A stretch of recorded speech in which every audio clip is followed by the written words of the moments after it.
Baltasar Garzón, coordinador de la Veeduría Internacional para el Proceso de Reestructuración de la Justicia, concluyó en su informe que había verificado irregularidades en la selección de algunos jueces de la Corte Nacional.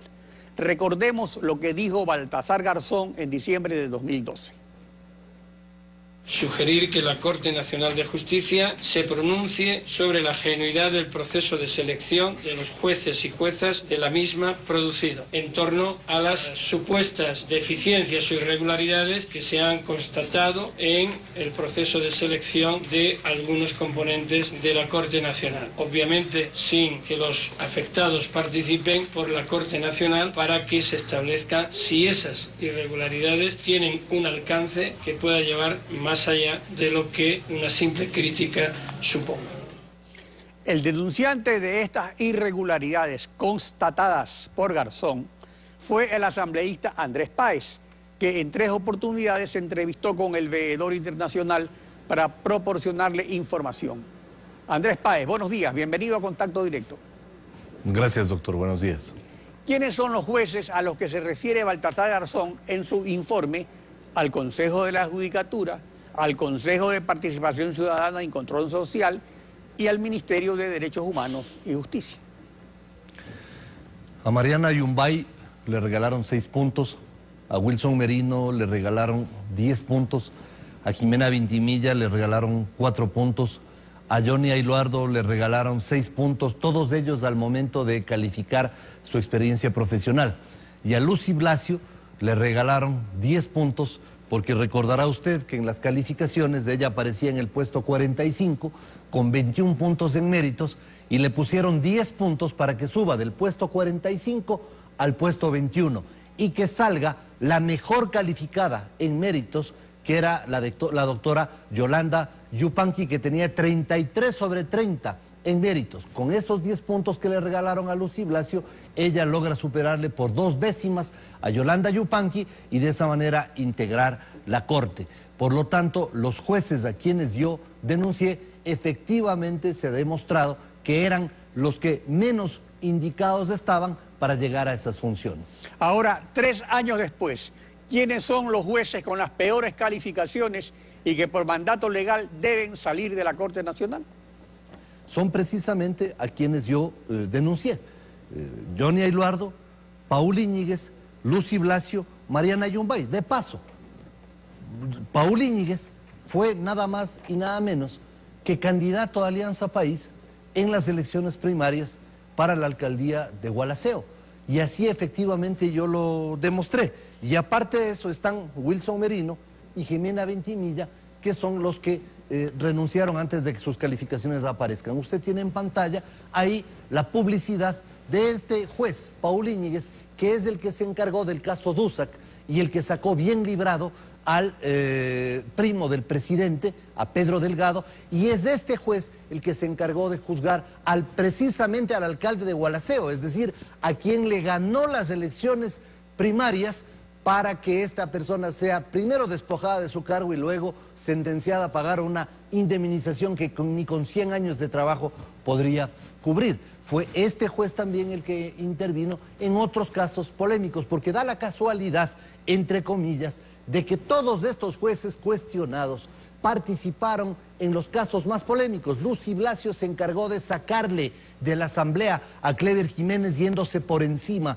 de la inmunidad parlamentaria, pero Lucy Blasio también puso a buen recaudo al fiscal Chiriboga en el caso Pablo Azul, que fue archivado por Lucy Blasio. Recuerde usted que Wilson Merino fue el autor de la sentencia en contra de Diario El Universo y que Jimena Vintimilla tenía en sus manos el caso Maguad, caso que no había sido sorteado, así lo aludieron los abogados del expresidente Maguad, y por esa razón ese proceso también está estancado. Y no solamente esos casos, tenemos el caso de los canales de televisión TC y Gamavisión, que estuvo también en manos de Merino. Esos casos se refieren a los incidentes que hubo el 30S, ¿no?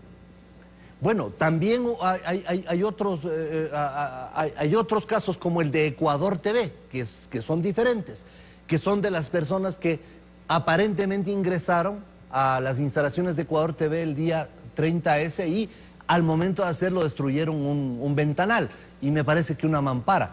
Ese también es un proceso que ha pasado por manos de estas personas y además otros casos polémicos como por ejemplo 30S, el caso del juzgamiento de algunos exmilitares. ¿Y el caso de Galo Lara, por ejemplo, quién lo vio?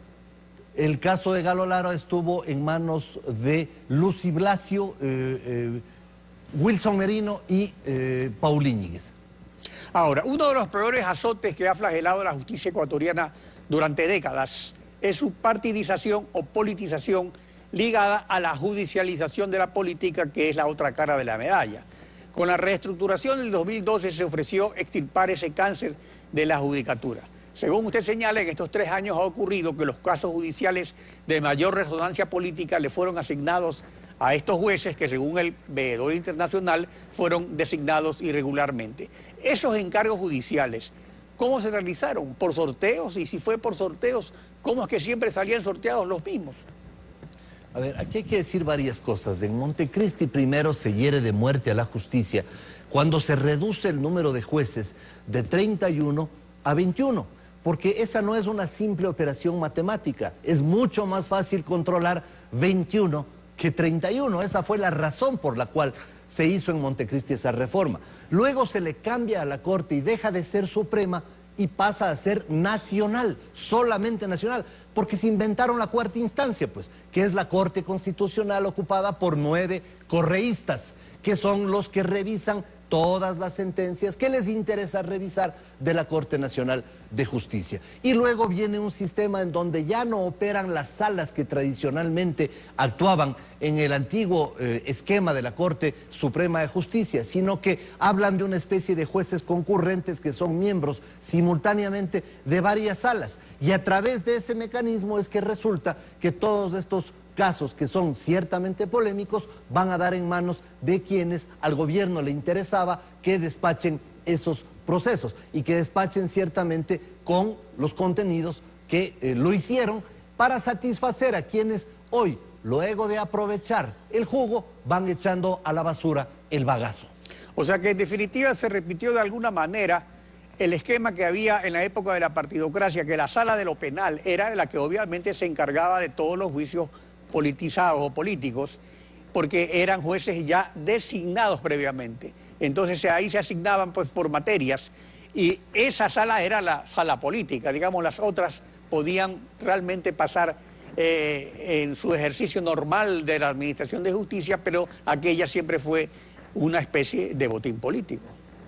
Hubo también en el pasado, ciertamente, situaciones en donde la politiquería se tomó parte de la función judicial, excepto en el año 2005, en donde un proceso absolutamente transparente, que fue monitoreado por la comunidad internacional, dio lugar a una Corte Suprema de Justicia que reemplazó a la tristemente célebre Pichi Corte, y esa Corte Suprema de Justicia incluso se autodepuró en 2 o 3 casos de miembros que fueron cuestionados. Esa fue la única corte que jamás tuvo injerencias políticas, que fue designada por un concurso absolutamente transparente, monitoreado por la comunidad internacional, posesionada por el entonces presidente Alfredo Palacio, por el presidente del Congreso de ese entonces. Pero lamentablemente ese concurso no estaba previsto en la Constitución, y eso lo señaló el veedor internacional de las Naciones Unidas. Bueno, pasemos a otro asunto.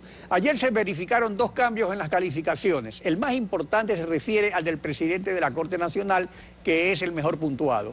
Ahora, si él no imparte justicia, sino que cumple funciones administrativas, ¿cómo resulta el juez mejor puntuado? El presidente de la Corte, el doctor Carlos Ramírez, no ha despachado una sola sentencia. Él ha estado más de 3 años en el cargo y la Constitución y la ley orgánica del Código Orgánico de la Función Judicial establecen claramente que durará en sus funciones 3 años. Por lo tanto, se estima que él ya no podrá ser reelegido, pero al parecer, viendo este cuadro de calificaciones en donde un día le asignan un puntaje y ayer le asignaron otro puntaje, subiéndole un punto, y extrañamente a la doctora Salgado le bajan un punto sin que hayan explicaciones de eso, hay que preguntarse de qué manera se ha realizado esta evaluación por parte del Consejo de la Judicatura, ya que a los jueces se les evalúa por un rubro de despacho de sentencias, asistencia a las sesiones del Pleno, etcétera, etcétera. Entonces, ¿de qué manera se le ha evaluado al doctor Ramírez para que tenga la más alta calificación sin haber despachado una sola sentencia y teniendo más de 13 asesores en su oficina y nombrando como bibliotecario a un ingeniero de sistemas? Es decir, una serie de cosas que realmente debería explicarnos el Consejo de la Judicatura y el propio doctor Ramírez, que con su silencio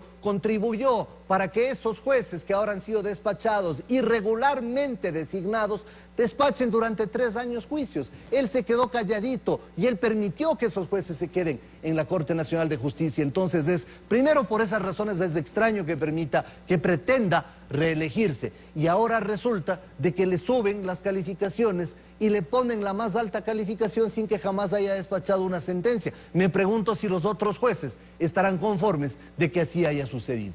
¿Y legalmente es factible la reelección?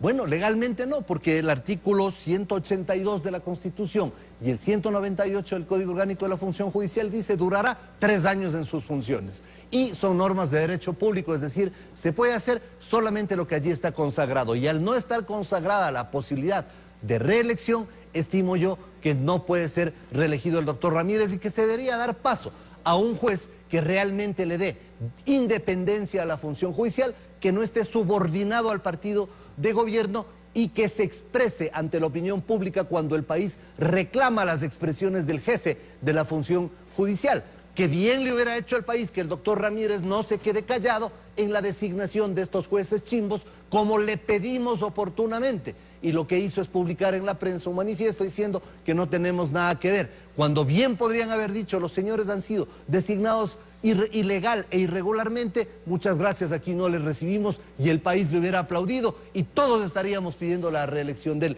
como presidente de la Corte Nacional de Justicia. Andrés Páez, gracias por su participación en Contacto Directo. Gracias a usted.